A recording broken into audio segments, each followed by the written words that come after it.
welcome back to my channel. Today I'm going to be doing part 2 in my winter 2023 houseplant tour. In my last video I was over in the living room showing you everything that I have in my living room, on my sideboard, in my Millsbo cabinet, and today I'm going to show you what's in the office. And then in the next video I'm going to show you what's in the bedroom, but we'll get to that in the next one. So yeah, if you are new here and you don't know me already, hi, my name is Emma and I make houseplanty content all over the internet. So if you want to follow along with my houseplanty journey and maybe learn something along the way, stick around, watch some more of my videos, and subscribe to my channel. If you are not new here, thank you so much for coming back. I really hope you enjoy part 2 of my plant tour. Right, let's get into it. So this is the office, kind of the main section of it. I have some plants over there as well, but not as many. This is kind of like the main bulk of it. I think I'll probably start on these shelves here and work my way around. But yeah, it's pretty good. It's got a southwest facing window that doesn't provide that much light. It is not the biggest window in the world, but it's fine. I have lots of grow lights in here. Normally I have that one on as well, but I don't like the color of it, so it's not going to be in this video. At the bottom down there is where I keep all of my soil and stuff. On the next shelf up, I have my prop boxes. In that, it's a box with cups and moss, and these two are just like moss straight in the bottom and cuttings going straight in. I can show you what's in those if you fancy when I am back from holiday, but I'm just not going to get into them right now because I think it would just make this video like 18 hours long. But they do have a grow light on top of them to make sure that they're still getting lit. And I kind of have these here so Cleo can't reach my plants at the bottom. She's not tall enough to get to those. So let's go through these ones. So starting at the back, got my Syndapsis Trubii dark form. It's kind of hard to pick up the like proper color of it on here because it is so deep and dark and shiny, but it is a fairly happy camper. I've just got it on a mini moss pole and it is growing like up through to there, so that is good. I think I probably do need to chop and prop it and try and fill in there, and I do need to keep this pole more moist. I'm not the best at that. Oh, you can hear that crunch, it's so dry. This right here is my green Maranta. I have chopped it all the way back. Y'all might have seen in December what was going on with this one. I massively underwatered it, and so I've chopped it all the way back in hopes that it will regrow again. This is the second time I've done this, and I'm hoping that it will. It's just in semi-hydro right now, and will probably be perfectly fine. Next to it at the back there is a Hoya Crassiopeculata Splash, which is doing so well. You can see it's tendriling along there, and the last time I showed you that leaf it was freaking tiny, probably like a third of the size, and it has grown since, so that is so exciting. But I love the coloring on this plant. I think the splashes are so beautiful. It's one that I'm just so glad that I own, even if it's not huge and it's taking its sweet time growing. I'm just absolutely obsessed with it, and I think I would be quite sad if I didn't have this one in my collection.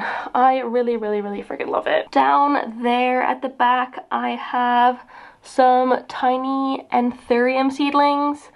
I don't remember off the top of my head which ones they are. I'll put it on the screen. But I grew these ones from seed, which is super exciting. For a while they were in a cloche like this one, but I've had to make room elsewhere. I might end up putting them into my Millsbo cabinet just to give them that little extra boost of humidity because I don't think they're getting enough here. It's about 50% at the minute, which isn't tons, and I think as seedlings they'd like a little bit more, so I might move them out. But otherwise, I think they're doing okay. They're growing, so if nothing else, there's that. I have this Philodendron verrucosum. I don't know exactly what type of verrucosum it is, but it does have very pronounced veining, which is quite fun.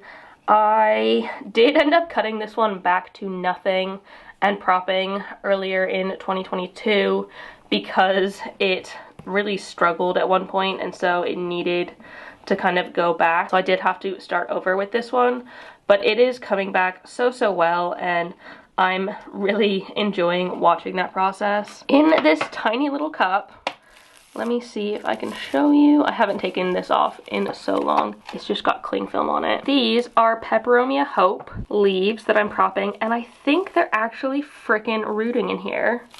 You're not gonna be able to see it. I can't pull them out of the soil, which must mean that they are actually propping. They're just in damp soil there with cling film over the top to keep the humidity. Honestly, this is the only way I've been able to prop peperomias like successfully. If they're not like adequately humid, I find that they just end up dying. I have some more here in some sphagnum moss, but I honestly don't think these are doing that great. They haven't really done anything for me in the time I've had them, and those ones came off of that because they just like fell off, and now they're rooting, so I am not mad at that. Next to them is my Peperomia Frost, which is not looking its happiest. Normally, this one's supposed to be like super duper silver, and you can see some of the newer leaves there are very silver, but it has gone very yellow, unfortunately, and I'm not quite sure why.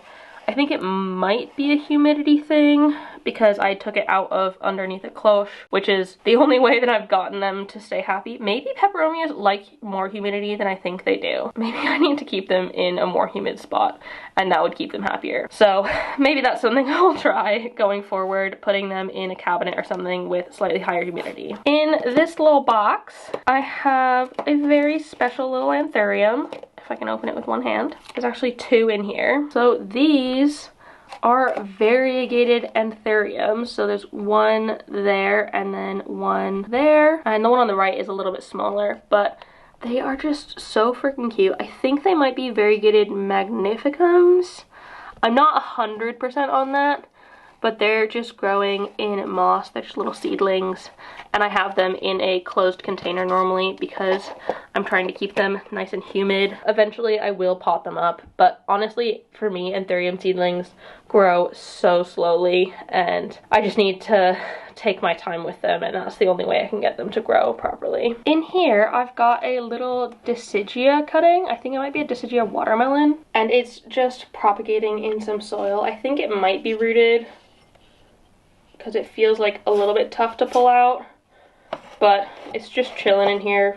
I had a couple more, but they passed away, unfortunately, so this is the sole survivor, and I'm hoping that I'm able to grow a proper Decidia from it. So I've got my fingers crossed, but I'm not holding my breath at the same time. Behind it is a philodendron UPI, just a very, very baby one. Like, it doesn't even have the sort of characteristic UPI leaves yet. I'm tempted to put this one in a cabinet situation as well because I think it would benefit from that, getting slightly more light and humidity.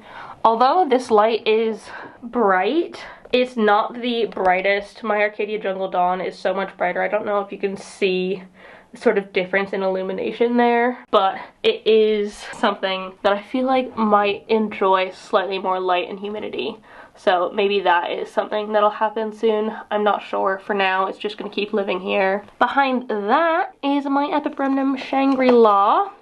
This funky little thing. So freaking weird and like wrinkly and silly and unlike any other plant I've ever seen. They have the strangest freaking leaves. Like, look at all those weird little creases in there. It's just such a funky little plant. And it is an epipremnum, so it is super easy to care for. It's actually my only epipremnum I have in semi-hydro. Wouldn't necessarily recommend them in semi-hydro, but I got it in semi-hydro, so I'm going to give it a go for now. It is slowly growing. I think this is the newest leaf on it. So it is growing, but it's taking its time because it's just kind of a little cutting. And then here we have what's left of my Sis's Discolor. Oh my goodness, it's so freaking sad. These are tiny little cuttings that I have just in some water. I'm really hoping that they work out, but I'm not sure. I'm so sad about this one. It was one of my biggest losses this past year, and I'm hoping that they work out so I haven't killed this plant completely. Got my fingers crossed, but I'm not sure if it'll happen or not. Continuing on, underneath this little cloche here is my current favorite peperomia. It is, oh gosh, I can never remember the name. I'll have to practice it a bit more, but I'll put it on the screen. It is a lovely little one that I actually propped from a single leaf cutting. And it's got these like really dark and light leaves that are super bumpy, and they've kind of got like a purpley hue to the darker bits and a silvery hue to the top. It's just such a fun little one that I'm really enjoying, and I'm hoping that I can keep it happy while I have it. I'm a bit worried about what's going to happen once I take it out from underneath the cloche, but for now it's fine and it's living its happy life. Maybe going into a cabinet would be the best option, but I am just so proud of myself for being able to grow this one. Peperomias have always kind of eluded me. I've had a prop from the mother plant of this one before, and that ended up dying well before we got to this point, so I'm just so proud of it, and I'm so glad that I'm kind of giving it a go again and like not giving up with it, because I genuinely really want to get better at my peperomias, because I think they are such cool plants and they're so different to the rest of my sort of collection where it's more tropical aeroidy things. Peperomias give a bit of differentiation into the mix, so I'm hoping that I can keep it happy and healthy and it'll just continue living underneath the cloche for now. This is a philodendron ring of fire, which is a super stunning little plant. Its leaves grow in the most adorable little like pinky orange color, and then they fade into a bit more yellow variegation. But once it matures, it also gets kind of loby leaves, but they're more like zigzaggy. It does look like it's like starting to get that way, like a little bit around the sides, but it is still quite juvenile. I just really enjoy watching these leaves pop out though, because they are so orange and fun. I guess that's why they call it a ring of fire, because it produces amazing like fiery leaves out of nowhere. And it is a bit of a surprise that I love it so much, because typically yellow variegation isn't my favorite, but honestly on this one I can just get behind it, so I'm not mad about it, and I'm going to continue letting it grow happy and healthy. This is another philodendron verrucosum. I believe I got this one from the plant swap. It's got like more bluey tones to its leaves than the other verrucosum I have.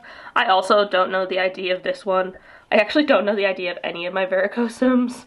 I just have a lot, actually. I think I've got 3, and I don't know what any of them are specifically, but I don't really mind. They're all a bit different, so it's a bit of fun. And even though it has like dark green bluey leaves, it still has the classic red backs to it. This one's doing pretty well. It could probably do a little bit better if I put it on a pole or something. Maybe that's something I'll do in the next month or 2. I think it would appreciate it. But it is growing really well, and I do still really love it. And I just like looking at these super dark velvety leaves. Like, look at the shine on that. Look how gorgeous it is. Next to that, and like kind of behind it, I have a Rhaphidophora tetrasperma cutting. This one is one that I got from Claire because our 2 Rhaphidophora tetraspermas are so immensely different that I wanted to try and grow one of hers as well. Hers, like the internodal space is a lot shorter, and its leaves are a bit more compact and they fenestrate when they're quite small. Whereas mine, you'll see in my bedroom tour in the next video, mine has kind of longer internodal space and the leaves are a lighter green and they don't fenestrate quite in the same way. And so I think one's a tissue culture and one's not. That's the main difference. I just don't know which one is which. I've been told both ways, so I'm just gonna keep growing this one and see what happens, and then I'll have 2 different Rhaphidophora tetraspermas, which is a bit of fun because I really like them and they're super fast growing. This one looks like it's putting out a new leaf here, which is amazing as well, because I think it was a mid-cut, so I'm glad it's finally starting to grow. Take the caterpillar off because it doesn't need that. This one here is definitely not the happiest of peperomias. It is a Peperomia Ice Queen, and I got it in December during a haul, and to be honest, I don't think it traveled well. I think all of this damage throughout, like the brown spots on everything, is travel damage, and it did lose some leaves, and like some of them are like this. It's just not ideal.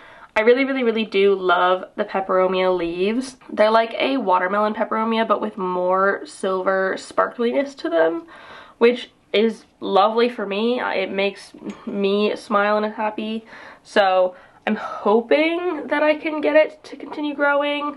But I've not had the best of luck with peperomias in general. I've shown you 2 so far and they're doing well. I'm hoping I can get this one to start growing well again, because I do really like it as a plant. It's just like, it's a shame that it got so damaged in transit, because it is otherwise a really gorgeous thing, and it's got like crazy red stems compared to these bluey silver leaves. So it's a bit of intrigue in the plant that I quite enjoy. It just looks a little bit sad, which is unfortunate. This is a Cebu Blue, one of like 3 in this room.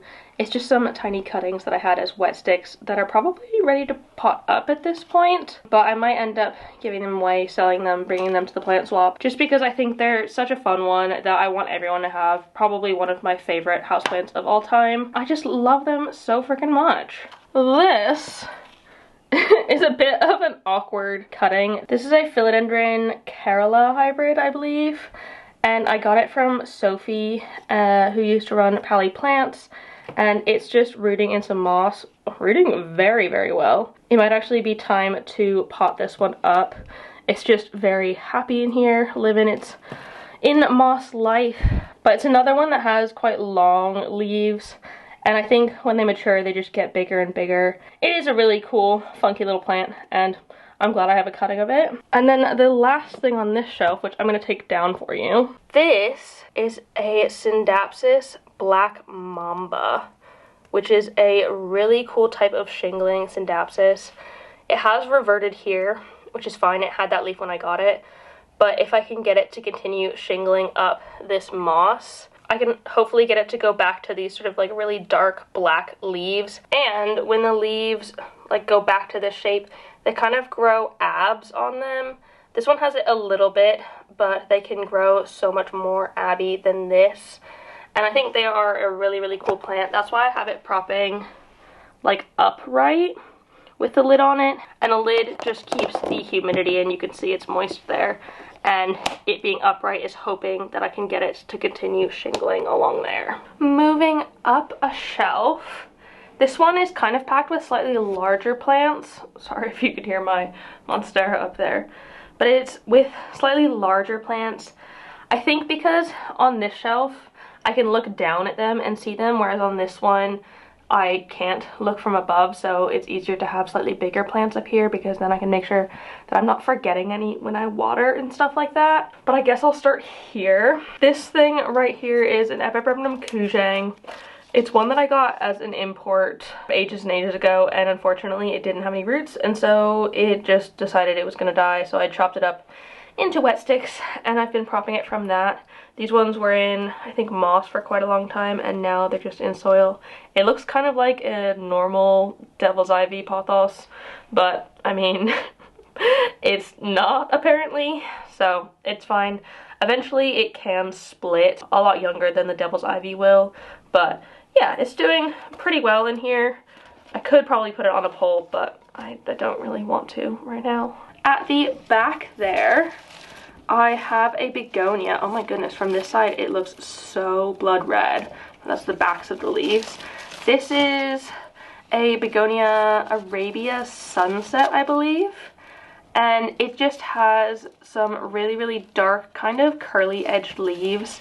And they have like little spikes and hairs on them. It's kind of hard to see from here, but if you saw my microscope video, this was one of the ones that I looked at the leaves under it, and they have like weird kind of pimples with hair all over it, which is really cool. So they're a textured leaf, which is something I definitely wasn't expecting when I was looking at this one. But it is a really gorgeous one. I've just got it in semi-hydro. That's honestly the only way that I've been able to keep begonias happy, is in semi-hydro. And I think it's doing well, just growing slowly in the back there. Nothing that special. In front of it, not sure why this one is facing so oddly right now, but this is my Maranta Cat Mustache. It's also got a couple yellow leaves, so sorry. It's one that I got for my birthday this past year, and it's got like a leaf pattern like no other Maranta I've ever seen. It's kind of got silvery middles and darker outsides.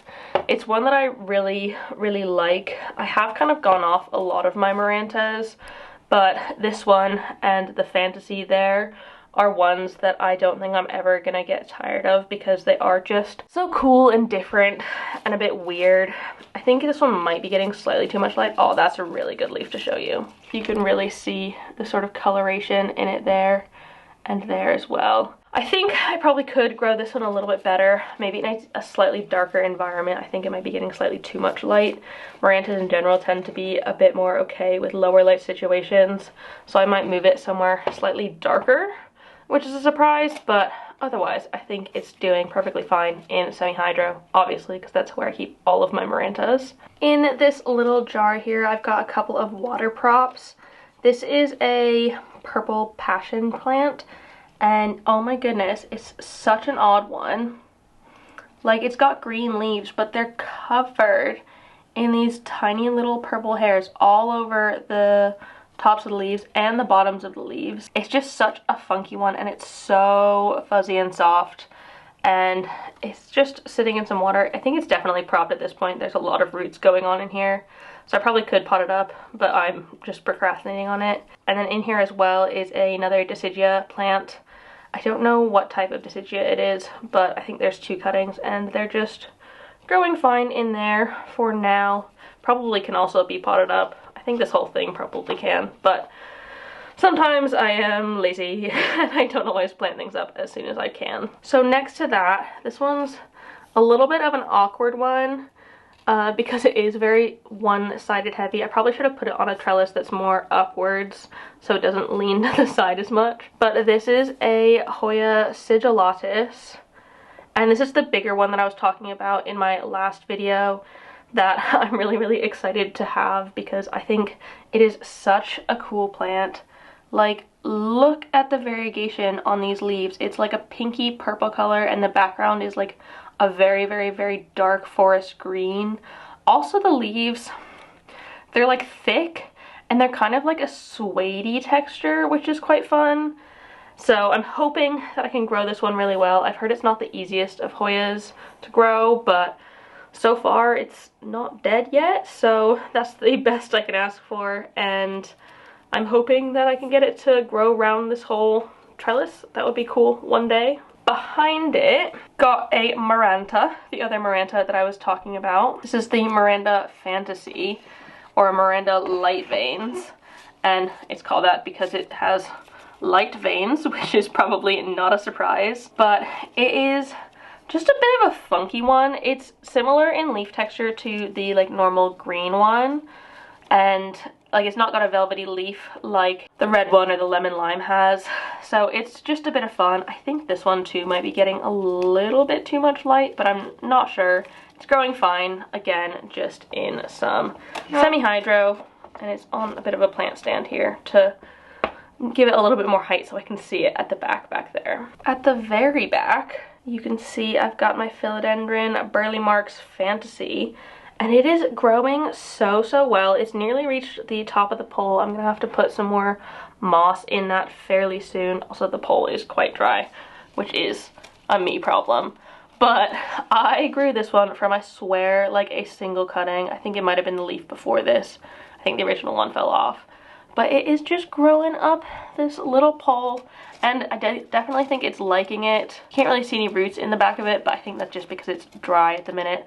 I need to be better at watering this one.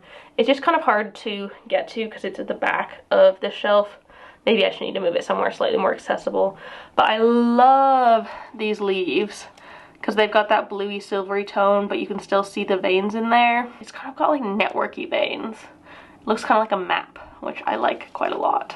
In front of it here, I don't know what this is off the top of my head. Give me a sec. Oh, okay, yeah. I know what this is. This is cuttings of my Officinalis that y'all saw in my last video in the IKEA cabinet. These are the wet sticks that I got from it. As you can see, the leaves got significantly smaller as it went up, and I don't know why. I don't know if they're rooted yet. A tiny little bit. You can see tiny bits of roots going in there. So I think it is overall pretty happy in here. I think it probably likes the humidity of this little box, and the moss stays nice and moist for it, which I think is super important for propagating wet sticks. So yeah, it's fine. It's hopefully going to produce better growth going forward, but I'm not sure. And then in the front, in this cloche, we have a very exciting plant, one of my newest plants. This is a variegated heartleaf philodendron that I got recently. It was actually a wish list plant for the year of 2023, and I am so surprised that I was able to get it. I honestly manifested this plant for myself. I was on a plant ban when I got it. I still am on the plant ban, but one of my friends was kind of clearing out her collection and selling it for super duper cheap, so I was able to pick it up, and I'm so excited for it. I have it just under the cloche to make sure it's staying in really good humidity because I potted it up in soil. It was in moss until I got it, and so I am hoping that it adapts well to being in there and the humidity is fine for it. I think eventually I am going to put it in a brighter spot somewhere closer to a grow light so it can hopefully get a bit more white variegation, or like more variegation in general, because like this is the mother leaf, whereas some of the new growth isn't as variegated. So I want to get it back to sort of that beautiful marbly variegation there, which is so stunning. I love this one so much. I'm so excited that I have it, and I was so not expecting to have this one. It's just so exciting. This one is a Syngonium frosted heart, and it is obviously known for these gorgeous frosty heart leaves. That's probably not a surprise based off of its name, but this is one of my favorite Syngoniums. It's one of the ones that I've definitely not gone off of, where I've gone off a lot of other ones. But I really love how it kind of goes in the way that it grows, growing leaves back and forth. It's tempting me to put it onto a moss pole or something because it's got aerial roots in there. Like, look at those. There's aerial roots, so I don't see why I wouldn't be able to get it to grow nicely on a pole. And because it's got like a nice flat side here, that I think it would just work so well. And hopefully grow bigger, though it is pretty happy like this. It's just in semi-hydro, as y'all can see, and is living happily in here. I think it might need a water soon, but not quite yet. I wonder if it's got roots in there. Oh my goodness, look at those roots. Holy cow, it's got so many roots. Maybe I need to pot it up in a bigger vessel, and maybe I'll put it on a pole when I do so. This one is a philodendron, oh, not that, this. A philodendron Atabapoense dark form, or an Atabapoense mixed with a Billietiae, a Billy, that's how I'm going to say it. It is just a middle cutting that my friend Lisa gave me, and I'm so excited that it has started growing. This is a new leaf for me. Gosh, it's kind of hard to see with this light, but it is a new leaf for me, and it isn't that small, like given that it had to produce it from a whole new growth point, so I am excited about that, but I'm more excited for it to go into this like really dark color with these super long leaves. I think that's going to be absolutely stunning when it happens. This one is an Alocasia stingray. You can see those classic stingray leaves in there, and the super lovely stripy stems. You can also see this one's putting out a new leaf, which is super exciting. This one's in pond as well, and it does need a bit of a water. You can see the indicator is quite low. That's the reason why I love the pots with the indicators, because I can very easily see when something needs more water, as opposed to my sort of makeshift pond pots back there, where I have to like physically lift this up to hear whether or not there's water in there. So I do really like it. I think it is quite happy here, doing fine. This other one that I was lifting up is another Paraiso Verde. So this one has that sort of really classic Paraiso Verde coloring in it. These leaves were ones that came like when I originally got it.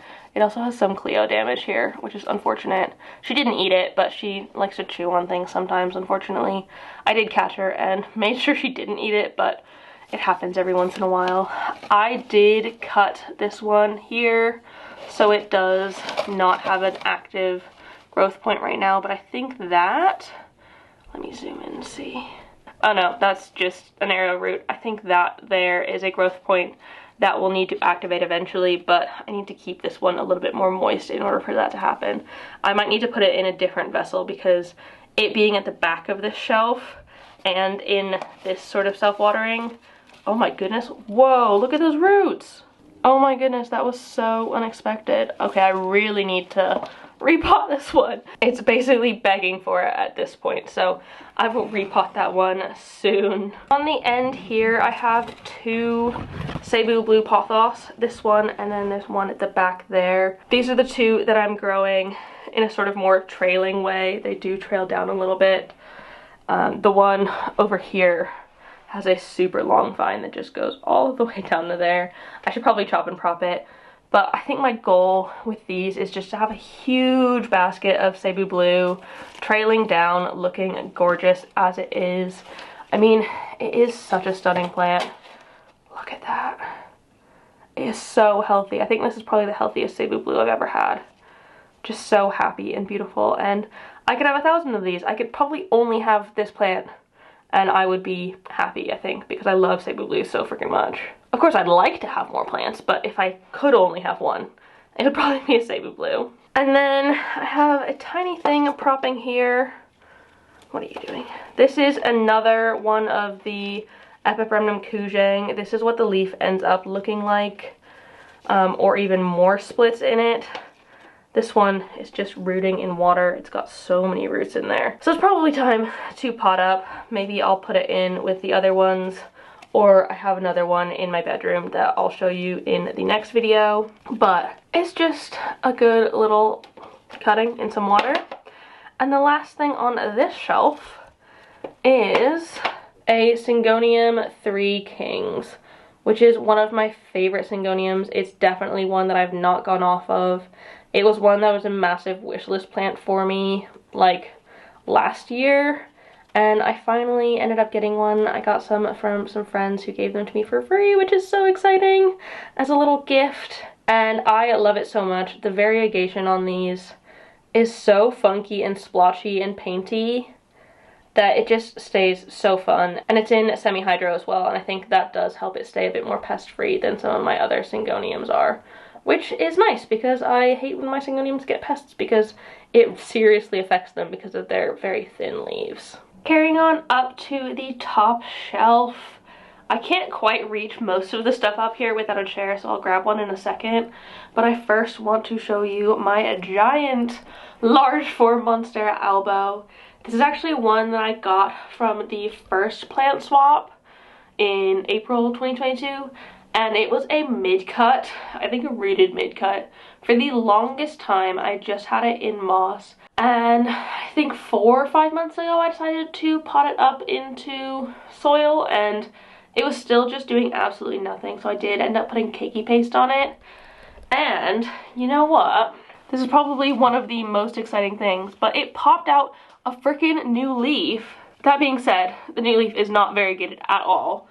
But the fact that it's finally done something is so immensely exciting. Like, it has literally been sitting dormant for almost a year now. And so it doing anything is making me happy. And I'm really, really glad about it.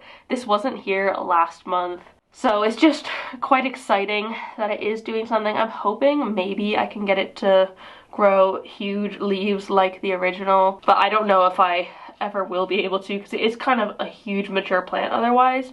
So hopefully it gets back to that state quickly, but I'm not holding my breath on it. If I were holding my breath, yeah, I would have been dead a long time ago, because it would have been about a year, which is far too long to hold your breath. Next to it, I've got a Ficus elastica Taniki. This is one of my oldest plants technically, though it is just a top cutting of one. I had a huge one of these like kind of right when I started my plant journey, and it was doing so well for a while until it wasn't. I think it got spider mites, and it was just something that I really struggled to treat, so I took cuttings of it and propped those. Those cuttings took forever to root. I had them in perlite, I believe, and eventually I was able to have just one of them, and it is still growing. You can see there is new growth in there. It's not huge, but it's honestly better than nothing. I'm really proud that this plant like still exists in my care, because for a while I thought I was going to have to give it up completely. It's not the most beautiful one in the world, but I am proud of it, so I'm hoping that maybe one day I can grow it big and strong like its mother was, but hopefully that one won't get spider mites and die. Next to that is another one of my varicosums. This one's kind of like an in-between of the other two I've showed you. It's got the dark spots, but it's also got very contrasty veins, but it's more of a cooler toned green, and it's just chilling out on a moss pole. This one did get thrips last year, so I've kind of been neglecting it. Definitely been neglecting the pole. I might chop and prop it, as it is kind of leggy, and I think I would prefer if it was a bit bushier and I could get it to kind of grow bushy up the pole and then get bigger as it went. So I think I might end up doing that, but probably not anytime soon. It's fine for now, and it doesn't seem too unhappy. It survived thrips well enough, so I can't be mad about it. And then at the back there, I have a Thaumatophyllum bipinnatifidum, this crazy plant here, which I got from Claire. It's actually one that she rescued during Storm Eunice last year, and she nursed it back to health. She has another one as well, which she's kept for herself. But she gave this one to me, which I feel is an absolute honor, because it is such a cool plant, and it's so funky, and its leaves are so weird. They're kind of similar to the Mayoi leaves. I don't know, they grow much more mature and fingery as they get bigger, but this one's not in the brightest of spots, so it doesn't have the biggest of leaves. It is getting some grow light from there, but not tons. This is kind of one of the few plants that actually fits up here kind of perfectly. It's big enough that it fits here fine, but not too big, because there's like a capacity to this space. And so I kind of have to have it up here for now. Ideally, I would give it a bit more light and probably humidity as well, but it is fine, and it's still growing, and it's still nice, so I'm not that mad about it. At the back here, got a Philodendron Silver Sword. This is one that I just generally have struggled with throughout my time as a plant parent. I have always found that they get pests. Even this one has had thrips, but I've grown most of mine from baby plants, and when they have gotten thrips, it's kind of caused irreparable damage and kind of not allowed them to continue on with life. Luckily, this one is a bit more of a mature plant. It's lost its original leaf, which was quite big and had the like sort of lobes at the top, but I think it's growing pretty well, and it's fairly happy considering the circumstances. It is sizing up a little bit as it's going, so I'm hoping that I can get it to grow big, beautiful silver sword leaves, because I do love the silver sword plant. It is one that just obviously piques my fancy because of the color that it has. In front of it, I've got a Philodendron Florida Ghost with like an extremely white leaf. Look at that. It's like fully white, which might not be a good thing, but it is what it is. And then the other leaf at the back is a bit more minty, which is what they typically fade into. This one's probably not going to fade into green. It has the tiniest sliver there. So I'm hoping that the future leaves don't come out quite as white, because that would kind of be detrimental to the plant. It would not live otherwise, but it's fine, and I'm hoping that it does well in the moss. I don't think it has new roots yet. I've only had it for like 2 months at this point, so I think it's just slowly propping in the moss there. Moving on, we've got an Anthurium forgetii, which is doing so well. Like, look at the size of that leaf. It's not huge or anything, but when I got it, I swear the leaves were like that big. So it has grown super duper well for me, and it is also inflorescing at the minute. which I am planning on keeping because I have some pollen in the fridge from its previous inflorescence, and if I can get it to grow berries, that would be really cool. I think it is putting a whole lot of energy into those flowers though, because it has dropped several of its other leaves. It's only got 2 at the minute, which isn't ideal, but it's fine, and I hope that the plant isn't too young to like grow berries for itself. It might be. I might instead just collect pollen and wait until the next anthurium I have that's a little bit more established produces inflorescence, and then maybe I can pollinate that one. I'm not too sure. I'll think about it when the time comes. Then we have a couple of Scindapsus here that just trail down the side of these shelves. They're actually quite long in the minute, like this one goes all the way down. So the one on the left here was sold to me as a Scindapsus Silver Hero, but it looks so different than the other Silver Heroes that I have, that I think it might be a Scindapsus tattoo based off of this coloring, because a Scindapsus tattoo has these dark spots in the middle, whereas the Silver Hero is just kind of a flat silver color, so I'm not totally sure. That being said, when I have propped this one previously, it has changed, and like as the leaves go down here, they change as well. Like this looks like a completely different plant between at the top and there. So I'm not completely sure what's going on with it, but I think it is absolutely beautiful, and it's just doing fine up here. This one is just in soil, whereas this other one, this is a Scindapsus Silver Cloud, I think, and it is again growing really well, and I have it just in some semi-hydro or pond, and to be honest, it is liking it quite a bit, but I think it is probably time to chop and prop because it's just a bit long, and there's a bit of runnery bit here that just doesn't have anything to it. So I think it is time for it to be chopped, but it is another one that I absolutely love. Scindapsus are easily one of my favorite genus, and I really want to just collect them all. So I am slowly amassing myself a full collection of Scindapsus.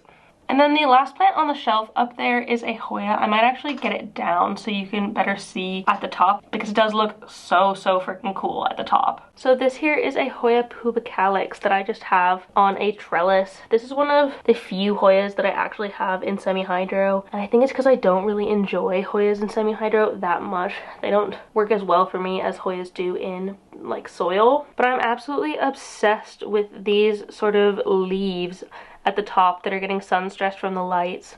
So the older leaves, they originally were green and they've gone this beautiful red color, whereas these leaves are new and they've kind of grown out this amazing kind of burgundy wine color, which is quite fun and quite a big contrast between the green leaves around it. I really love this Hoya. It's one that kind of got me into the Hoya game. It was one of the first splashy Hoyas I saw, and I just couldn't live without it, so I got myself one eventually. It does look a little bit disjointed if you're not looking at it from the top, but for the most part it's perfectly fine, and it's a very happy camper in there. This here is my current pesty table. I'm not positive whether or not my big Monstera has pests on it. I think I might have seen a couple thrips, so I have treated it, and it does have some predatory mites on there, but I was just being overly cautious with this one because I really don't want to lose it. This is a plant that I really wanted for a while. It is a like large form style Monstera. You can see it already has some double fenestrations here and on this leaf as well. The newest leaf doesn't have double fenestrations, which kind of made me sad because I was hoping it would. And maybe now that I've got it on a pole, which I have put it on relatively recently, I think probably a couple months ago. So I'm hoping the next leaves do come out with nice fenestrations on them, but I'm not sure. It's also like somewhat variegated. It's just got a bit of sport variegation in there, which is exciting. So each new leaf will have slightly different colors to it, which just adds to the mystique of a new leaf popping out. Again, the new leaf doesn't have any of those, but hopefully future ones will. And then down here, we've got a couple of really sad ones. This one here is a philodendron White Knight, I believe, and I have just been propping this for so long in moss, and I finally put it into soil but it had thrips, so I'm treating it, and I don't think it's the happiest right now, unfortunately. Same with this white princess. This is one I was really excited about because it did have some pink variegation on it as well, which is like very exciting. Mostly it has white. It came from my big white princess, which I'll show you in a little bit, which is in my Rudsta, and it all has a white variegation otherwise. So it is quite exciting to see that it had like a little random bit of pink on there. But again, had thrips, isn't doing amazingly. And then lastly, we have this little guy right here, which I always forget the name of this one as well. I got it from the Rare Plant Festival from Grow Tropicals, and it's just a bit of a funky one. It's one that I haven't really seen otherwise, but as you can see, it is not doing amazingly at the minute. Again, had thrips. For a while it was flowering, but I ended up cutting off the flowers because I was just like, it needs to focus on these foliage leaves right now and make sure that it's not killing itself by using all of its energy on something like a flower. And so I'm hoping that chopping it will bring it to grow some more leaves because it hasn't in a while, but I'm not holding my breath. Again, I'm treating this one, so we'll see what happens.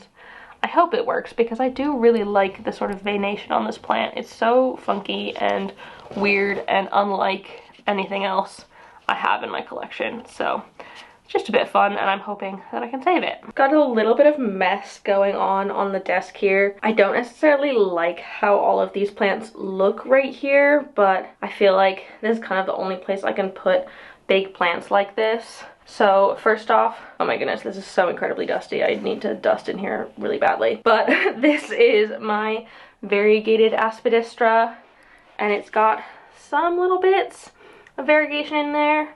I think this leaf has the best representation of it. Like, that line is just amazing. And I got this plant over the summer and it was infested with spider mites, and so I really had to learn how to get rid of them. And it was kind of like the first one where I really started figuring out how to get rid of spider mites and how to make it happy again.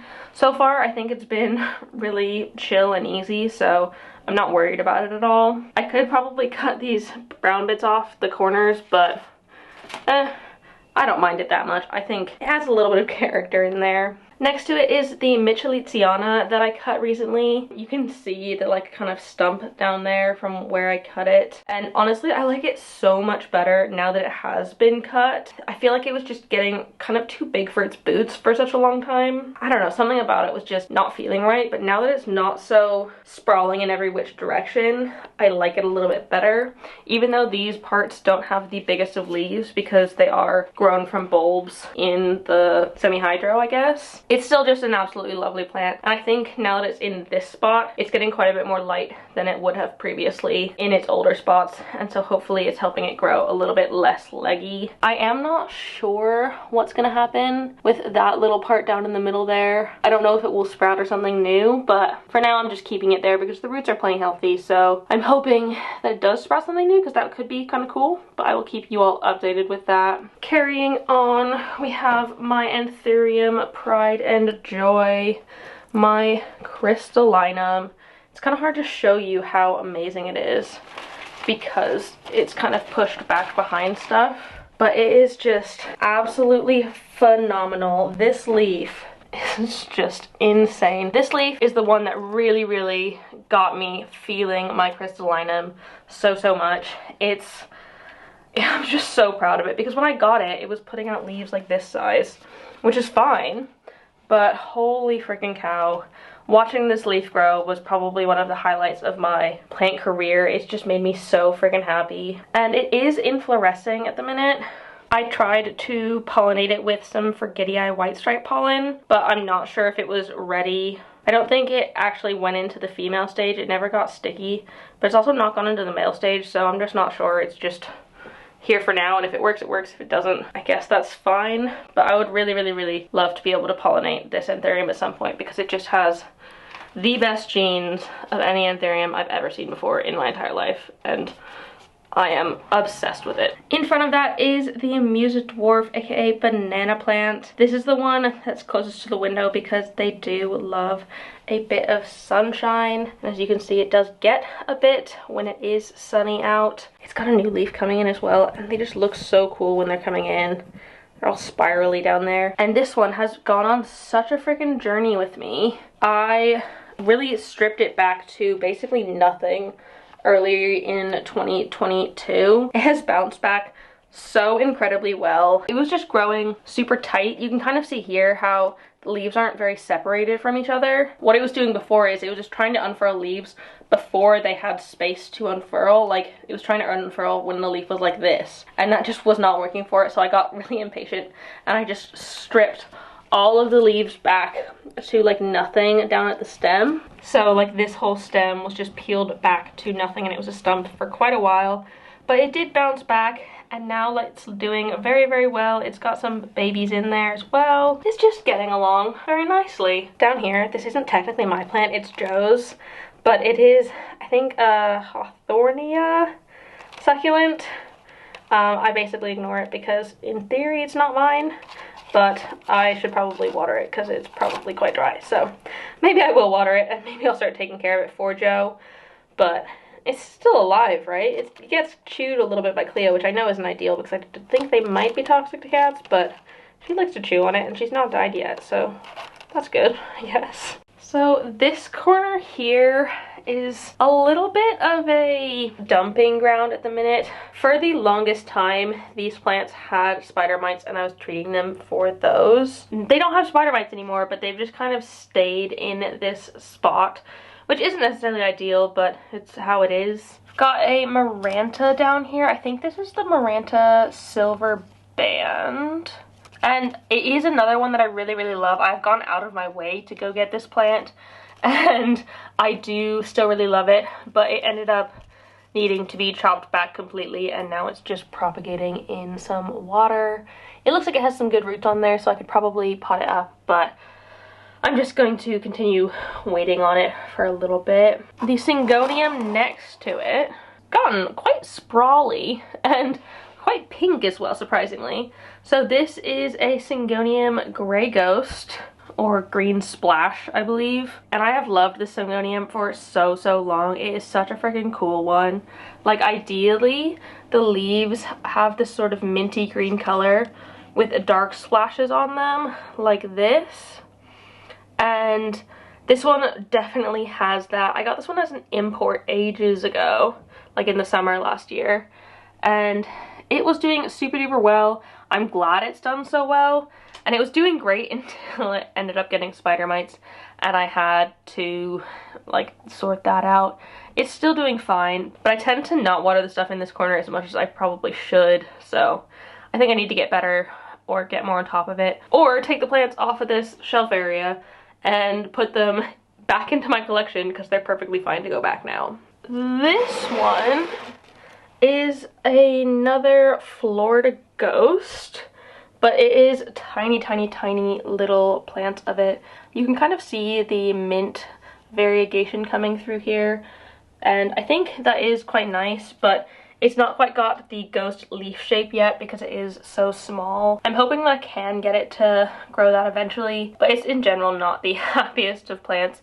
After it got spider mites, it kind of struggled for a while. I don't know, I think this corner has just kind of become a bit of a wasteland, and I should probably be more on top of it, but I've not been. So maybe this video is the kick in the behind I need to start going with these plants again. The biggest plant in this zone is this Philodendron Mame, and it's doing so well now. For the longest time, I thought it might have been a goner because of the spider mites, but it is growing so well, and like, look how perfect this leaf is. Tell me that is not the most perfect heart-shaped leaf you've ever seen before. It's just so stunning, and I love the sort of silvery variegation these leaves have. But because it's a crawler, it ends up taking up a lot of space, and I'm not sure what I'm gonna do now that it's reaching the end of the trough. Maybe chop and prop it because it's kind of bit more sparse down that end, and this leaf is smaller. Not too sure, but I am really happy with it now. This is one I imported oh gosh, from Ecuagenera, I think 2 years ago at this point, which is pretty crazy. So I'm glad it is doing so well and is in general quite happy. And then in the very, very back corner, I have this Syngonium. This is another Syngonium that I absolutely love because it is so different from all of the other Syngoniums that I know of. This one has velvety leaves, which is super cool, and a sort of reverse contrast vein in the middle. This is actually the only Syngonium that I have on a pole, but again, this one got spider mites and has been suffering since, partially because of my neglect, but partially because of the spider mites. You can see that the leaves have increased in size as they've grown up, which is amazing. So it means that it's doing well, but I think I need to really chop this one back again, maybe pot some of these cuttings over down into the bottom and make it a bushier plant and let it be hydrated again. I haven't watered that pole in like months at this point, so I need to get back on top of doing that and hopefully keeping it happy again. So before we get down into the Rudsta cabinet, I wanted to talk about the plants that I have on top of it. I kind of use this as a nice vertical area as it has quite a lot of room above it. That's one of the reasons that I got the Rudsta cabinet instead of another Mills bow, because in general I don't have tons of vertical room in my home, and having something that sort of acts as a shelf with a lot of room above it was quite important to me when getting a new cabinet. As you can see, this bit does get grow light there. I currently don't have it on because it is a very yellow light and I don't think it films quite as well, but it does get grow light on there every evening for like 8 hours a day in the winter, which is quite nice. This first one here, this beauty, is a Ficus Shaveriana, and it's actually two separate plants that I got at different times that I decided I wanted to put into a singular pot, because I mean, it's the same plant. I may as well just have one of them instead of two pots around. And I love, love, love this ficus so much. It's definitely my favorite ficus plant. It is so beautiful, and like these sort of speckly bits of variegation right up my alley. And the leaves come in a little bit pink. I don't really have any new leaves on them right now, so I can't show you that exactly, but the new leaves come in a beautiful pink color and fade to this sort of neon-y green or creamy color, like in this one. I feel like these two, even though they're the same plant technically, have very different sorts of variegation. The one on the right is a lot more like the Taniki in its variegation, whereas this one on the left is more marbly in general. I love both of them equally, and I'm very happy that they both exist within my collection because they are so freaking cool, and I am glad that I've put them together in the end because I think they look nice together. Behind them, I've got a bit of a sprawling plant. This, you can kind of better see the leaf shape like that. This is a code 69686 philodendron, which is one of my new favorite philodendrons. I actually got this from a friend who just had tons and tons of cuttings and ended up giving it to me, which is amazing. It already has the very classic 69686 leaves with the lobes at the top and the sort of skinny neck of the leaf. It does look like it has a new leaf coming in there, which is super exciting, and I hope it's liking it. I have got this one on a pole. It is a very dry pole, unfortunately, so I need to again be better at watering these ones. I feel like all of the poles in the office I end up letting get a little bit too dry, unfortunately. I think because this is the space that I share the most with Joe, because he works in here when he's not in the office. I don't have a chance to look at these every day like I do with the plants in the sort of living room. So they do end up getting a bit drier, which isn't ideal, but it's fine. They're doing okay. Next to it, we have an Epipremnum skeleton key.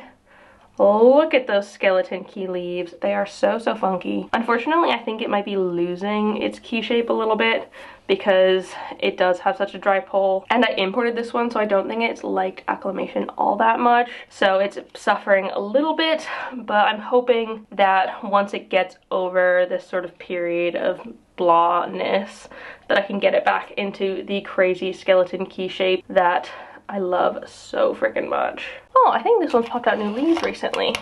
So this is a Hoya parasitica black margin. I'm not sure how well you can see the black margin, but I promise you it has a black margin.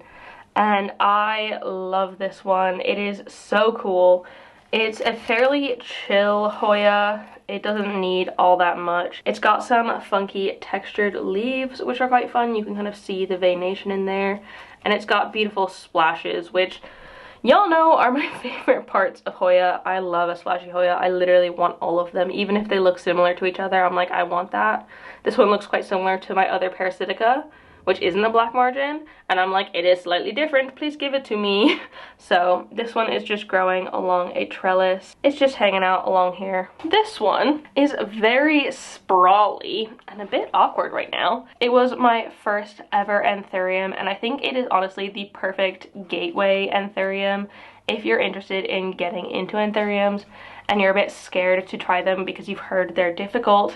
Getting a clarinervium is probably the one I would suggest you start with. They are a lot more common, and so you can probably get them for a lot cheaper as well, so you can see whether or not you are good at anthuriums and try and learn with the clarinervium before going on to something like a crystallinum or forgetii or regal or warwickwianum. And even if you just like it and don't want to get more into anthuriums, that's totally fine. Like, it's got this gorgeous velvety sheen to its leaves. They're super dark green with a contrast vein. Like, look at that shine. It is amazing. And it looks like mine is starting to put out a new leaf, which is super exciting. So hopefully that comes out well. I love anthurium leaves as well because when they come out originally, they're like this big, and then they just keep growing and growing and growing until they finally harden off at their final form. And it's just a really fun process. They start out red and slowly fade to this dark green color. It's just a really cool plant, and I would highly recommend an anthurium clarinervium. Here we have a philodendron cream splash. It is related to a philodendron Brazil, but instead of just having the light green and dark green, it has like a cream stripe in the middle of it. It's got like 3 colors instead of just the 2, which makes it a bit more exciting. Ooh, this one has 4 colors. Even freaking better. It's just a really beautiful philodendron. I have found that it's a lot slower growing than the Brazil, but overall it's still doing pretty well and is perfectly happy here, so I'm happy for it. That is in front of my begonia maculata. This begonia, man. This begonia, I feel like it looks really, really sad. I'm not quite sure what's going on with it. I have it staked up because it needs the support. I should probably attach that to the stake as well to get it growing upwards, and maybe prune it to get it to start branching out a little bit more. I've always really struggled with begonias, and I've tried like 3 or 4 before this one, and this one was kind of like the first one that was actually okay for me, and I think it is just okay. I really like how they look though. I love the little polka dots on them and the backs of the leaves being red and the front's green. It's just a really cute plant. For the most part, begonias don't totally do it for me, but this one definitely does. And you'll see in my bedroom tour video, I have another begonia in there, and that one's doing absolutely phenomenal. So I'll show you that one later. But this, for now, is just doing okay. In the middle at the back, got some Alocasia poly. These ones are some of my proudest plants as well. I grew these from corms without knowing how to grow alocasias from corms. I did so many experiments to figure out how to grow them from corms. There was really no information on the internet at that point as well about it, and so it is one of my proudest like content creation moments when I figured it out for myself and put it out there on YouTube to show other people how to propagate your alocasias. And I'm just so happy that I've been able to grow this one from a tiny little baby into a proper decent sized plant. Like, these leaves, they're so big. I think it's like 2/3 of the size of the mama plant, which I will eventually put in here as well so they can all be together and just be one plant. But I'm just so pleased that I was able to learn, and it really taught me to love alocasias more than anything else has. And then the last plant on top here is very, very awkwardly growing. This is my big Paraiso Verde.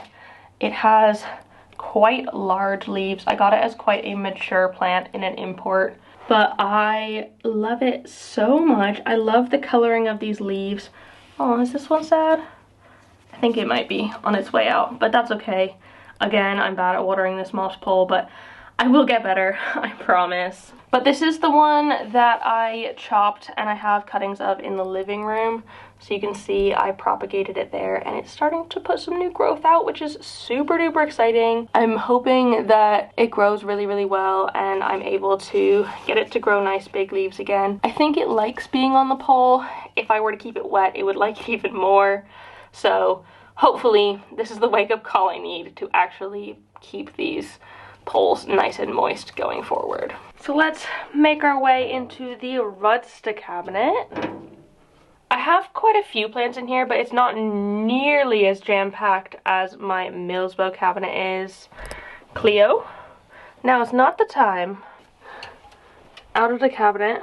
I kind of got this cabinet because I wanted to have space for more taller stuff, like tall moss poles, things on planks, quite big alocasias that were kind of taking up a bit too much space in other spots. So that's kind of what's happened. And then I had a bunch of room at the top still, so I got these magnetic shelves that I've put some smaller things on, which I guess we can start with. This back here is a Lepismium bolivianum. And oh my goodness, this one has grown so well for me. I got it as some propagations in moss, and literally every one of the strands was about there, and none of them were branching off like this. And it has grown so well. I've kept it in the Millsbow before this, but I've put it in the Rudsta now, and I think it's still really liking that bright light and humidity from here. And as you can see, it's just branching off like crazy and doing so well. This one is a jungle cactus, which means it's going to prefer a more humid environment to a dry one, which is a bit easier for me personally because I tend to have a humid home. I just think it's so cool, and they grow quite quickly. I only got this cutting, I think, in the end of November, and it has grown so much since, and it's just in a tiny little pot of soil now, and it's very happy in here. Next to that, I have some Hoya curtisii, I think it's pronounced, in some water. This was from my plant that just did not do well. I ended up chopping it pretty much entirely back to nothing and putting it in water because the roots were just not in a happy state. And since I have put it in this spot, it has a massively sun stressed. So those like brown areas of the leaves used to be green, and they're not really like brown as in going dead brown, but more like going sun stressed brown.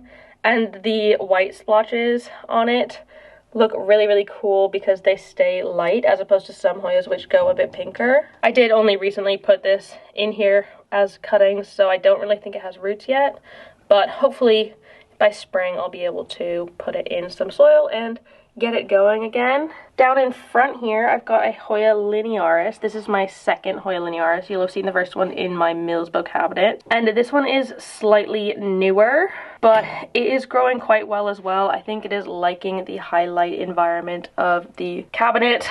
I should say that this is an Arcadia Jungle Dawn light, and it is so intensely bright that it will cause things in this area to sun stress. That's why I've only put highlight plants up here. I suppose the linearis could handle slightly lower light, but I'm testing it out to see if it's fine there. It does look like it's going a bit sun stressed, like a very tiny bit, which is exciting, but I don't think it is a problem. And I think this one will just look really pretty, like trailing down through here. Going a bit crazy in the middle here, I have a fishbone cactus, which is so exciting for me. It's one that I've always really admired, but never thought that I could grow for myself. And to be honest, it's growing great. It is a bit zany, but I do quite like that about it. And it will grow bigger and more consistent in time, I'm sure. But for now, it is just a bit all over the place. This is also an epiphytic cactus, and it kind of is the first one that really got me into the jungle cactus situation because I was able to grow it well in the cabinet situation. And since I've had it, it has done quite a lot. Like this whole section is new.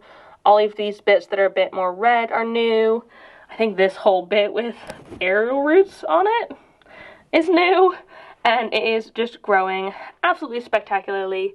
And I'm really, really proud of it. So I'm going to keep getting jungle cactus like these two here and enjoying them because I think they're so, so cool. And then I have some Hoyas on this shelf. These ones here are Hoya Polyneura Broge, I believe. I don't know if they're like actual Broge or just like quite a highly variegated Polyneura, because I know they do variegate on their own. But I got these cuttings at the last plant swap and I think they're doing well. It looks like they're starting to grow some new growth in there, but I very recently potted them up into soil, so I think they will probably take a minute. They rooted so well in water, but I think they're fine for now. Next to it, oh my goodness, I need to take this out to show you. If you have seen my recent January favorites video, you will have seen this one. It was in it because, oh my goodness, it is something else. So this is a Hoya New Guinea Ghost, which was on my wish list for ages in 2022, and I finally ended up getting one at the end of the year on request of my patrons. And I am so glad I have, because it is such a funky little thing. Its leaves, normally without sun stress, are this lovely silver sort of minty color. But then if you put it under high light, it goes insanely pink. Could you have expected this plant to turn that color? I absolutely wouldn't have. And even some of these leaves at the back are getting it as well. It's just so cool. And I think this sun stress will fade if I like put it back into slightly lower light. For a while I had it just on the shelves in the office and it was perfectly fine and happy there, just being greener. But now that it's sun stressed, I'm like, I kind of want to keep it this beautiful pinky purple sun stress because I think it looks really cool. And then lastly, up here, got a bit of a sad Hoya Serpens. I'm not too sure that this one is going to grow well for me. See, I've got some yellowing leaves here, unfortunately, but I just have it in some soil because I'm hoping that it'll work out. But I love the little furry leaves on this one, and they're a little bit splashy as well, but I don't know, I kind of feel like I'd rather get like a really big version of this rather than getting cuttings from people, because I feel like I struggle quite a lot with growing some Hoyas from cuttings. Some do really well, but in general I feel like they are slower, and especially the small leafed ones like this, they take their sweet time. So now we have the bottom part of the cabinet. I guess I will pull stuff out as I go. This first one here is an Alocasia Regal Shield, and it's actually kind of hard to see how gorgeous these leaves are because of this lighting, but they can grow absolutely freaking massive. But they have this beautiful kind of like matte leathery texture to them and gorgeous veining, and they can grow super dark as well. I think because mine is in such a high light situation, it is a little bit lighter, but it is just loving life. It is in some semi-hydro down there, in a makeshift semi-hydro situation, and it has tons and tons of roots down there. I should really repot it at this point because I think it would prefer something a little bit bigger, but it has just rooted so fast that I haven't had a chance to get it into a big enough pot. Next to it, this funky thing here is another Alocasia, probably my strangest Alocasia. It's an Alocasia Branchifolia Pink Passion, and I got this one from the Rare Plant Festival. This is a good leaf to show the shape, but ignore the yellowness. It's just going out because it's got a new leaf coming in. But they have these like super fingery leaves, which to me don't look at all like Alocasias. They look so different from the very like typical shield shape Alocasias that I am more used to. And they have crazy pink zebra-y stems, which is super fun. And the leaves, because they're all fingery, come out so weird and like kind of like skeleton hands. So funky, and like when they're wrapped up they look kind of like mummies. It's just such a cool funky plant, and I am so glad I have it in my Alocasia collection. I think this one probably also needs a repot, but not as desperately as the Regal Shield, and I probably want to give it a bit more fertilizer because it is suffering with the sort of one in one out policy at the minute, which I would love to get like a bigger, fuller version of this Alocasia because it is so weird. In this back corner here, we've got a Syndapsis snake scale, And this is one that I imported, I think, in my most recent import. And I was really worried that I wasn't going to be able to get this one to grow because it is so different from any of the other synapses I have. All of the other ones I tend to trail down. Some I put on poles, but I don't feel like they work as well for me on poles. But this one kind of has to be on a pole or a plank or something that it can shingle up. It does really require that to have the classic snake scaly leaves. You can see when it didn't have something to shingle. Also, it's a bit dehydrated at the minute. I did spray it this morning, but needs to rehydrate. When it didn't have something to shingle, this sort of leaf reverted out of it, unfortunately. Since then, I have put it on the plank, and I think we're getting closer and closer with each leaf to getting back to snake scale. This one was kind of like an in-between.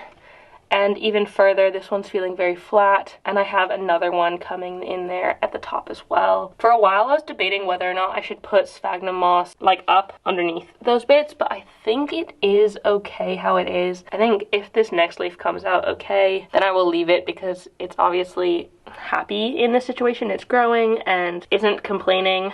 I try and mist this one, I think, every few days because this moss dries out quite quickly. It's just a thin layer of moss on the plank, and I don't tend to water the soil of this one. It is moist now because I have just watered it, but I really don't water the soil that much because for the most part the roots are just in the moss here. I should also spray it with fertilizer water because I feel like that would help, but I've just not done that yet because I wanted to make sure that it acclimated to the sort of plank life first. I should also show that the humidity in here is quite high.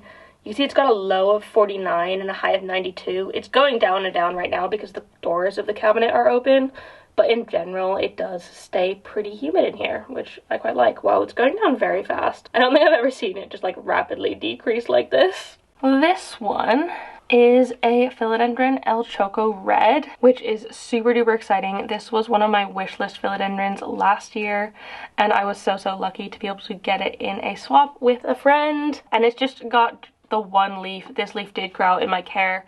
It's a bit wrinkly because it was coming out while it was being transported, but that's fine. Since then, I have put it on a pole back here, and I think it will like it eventually. Right now, it's obviously not doing tons.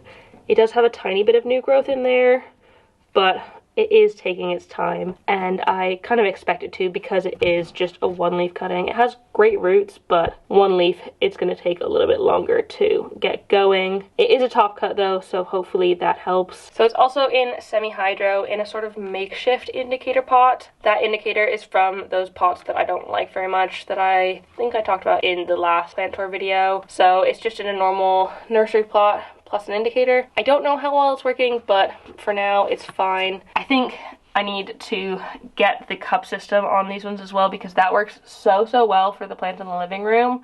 But any plants that I don't have cups on, if they're on a moss pole, they just don't end up getting watered at the rate that they should, which is unfortunate for them.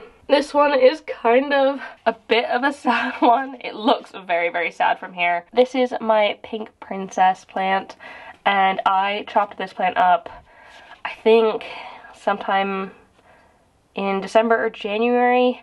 I was just really struggling with how it was looking. I wasn't enjoying it, and so I wanted to give it a fresh start, and it had tons and tons of pretty similar sized leaves. It was on a pole and it wasn't sizing up, so I cut it down, and this is the bottom of it. It had really great roots, so I didn't want to get rid of it completely. I'm hoping that I can eventually put the top cutting back into this one and have a slightly fuller plant, because if it's not going to size up, I would at least like it to be full. So that's kind of where I'm feeling with that one. But it's just gonna chill in the cabinet for now, and I know it'll like it in here because my white princess likes it in here, which I'll talk about in a second. First, I'm going to talk about the Philodendron Ernestii here, which is a super exciting one. This is a philodendron that you do not see every day. It is not very common. I've never actually seen one in a shop before. I got this cutting from Claire. So far it's doing pretty well. I think I got it with just this leaf, and it's grown this one since. I have since put it on a moss pole. Again, it's dry. Don't sue me. I'm working on it. Once I keep these poles hydrated, it'll do better. This is a grow thickly moss pole, So not the same as the Grow Vertical ones back there. It's got kind of a plasticky mesh on the front of it. So far, I think it's fine, but I need to really keep it more hydrated to know for sure. But I'm hoping that it encourages the Anistii to grow beautiful big leaves going forward, because I think this one has like a lot of potential, and I'm really excited to see where it goes. It's also got these crazy like ruffly stems, which are super funky and just like add a little bit of extra interest to a fun little plant.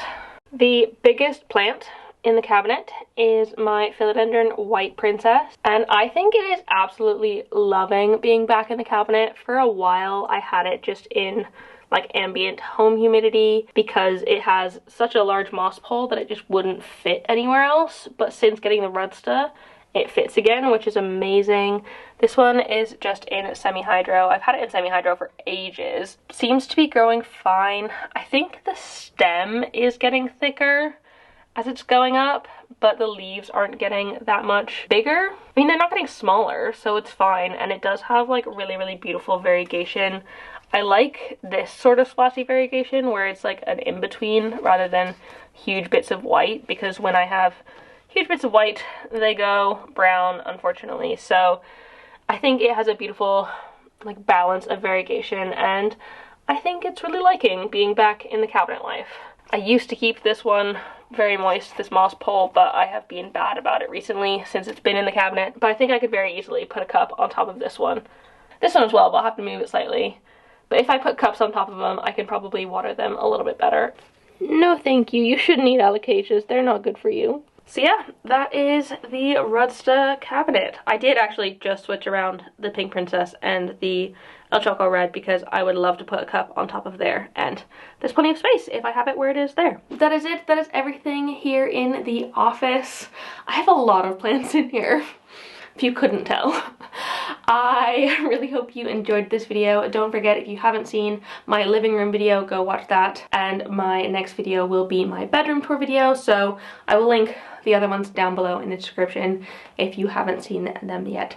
Then I suggest you totally check them out so you can see my entire collection. If you liked this video, please give it a thumbs up down below and leave a comment on other houseplanty things you'd like me to talk about in the future. If you saw any plants in this that I've not made videos on, let me know.